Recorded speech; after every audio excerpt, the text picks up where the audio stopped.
الحمد لله رب العالمين الصلاة والسلام على خاتم النبيين وعلى آله وصحبه أجمعين أما بعد فأعوذ بالله من الشيطان الرجيم بسم الله الرحمن الرحيم قال الله تعالى في سورة بني إسرائيل ومن أراد الآخرة وسعى لها سعيها وهو مؤمن فأولئك كان سعيهم مشكورا كلا نمد هؤلاء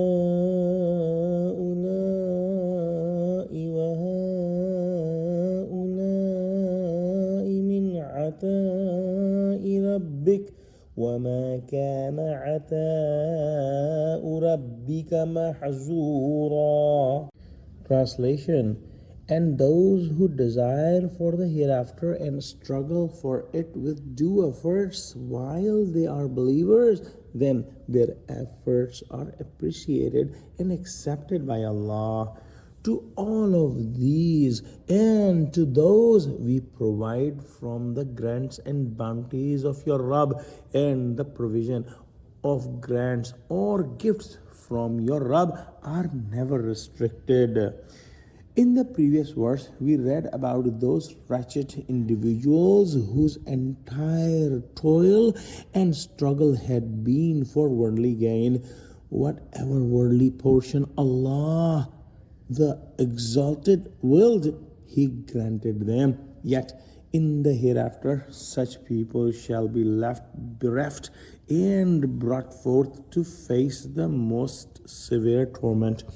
In today's verse, however, Allah subhanahu wa ta'ala contrasts them with the believers, those who strive in His path with hearts full of faith, piety and conviction, their efforts made with sincere intention to seek Allah's pleasure and the reward of the hereafter, in accordance with the path shown by the Prophet sallallahu alaihi wasallam, will never go to waste.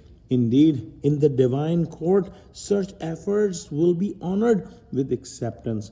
Allah subhanahu wa ta'ala, in His wisdom and purpose, may grant worldly provision to some seekers of this world, but to every seeker of the hereafter, He grants the hereafter.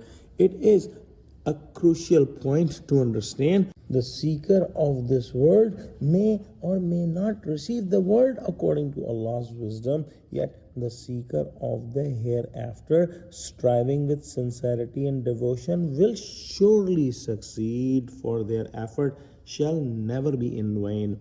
The intention must be pure, not for worldly display or gain, but solely to seek Allah's pleasure, and then the success is written for them. Surely such an effort will succeed. No hindrance or any other obstacle can stand in the way of Allah's grant. Some scholars have taken the meaning for the second verse that whether one seeks the world or the hereafter, worldly provisions reach them as per divine wisdom.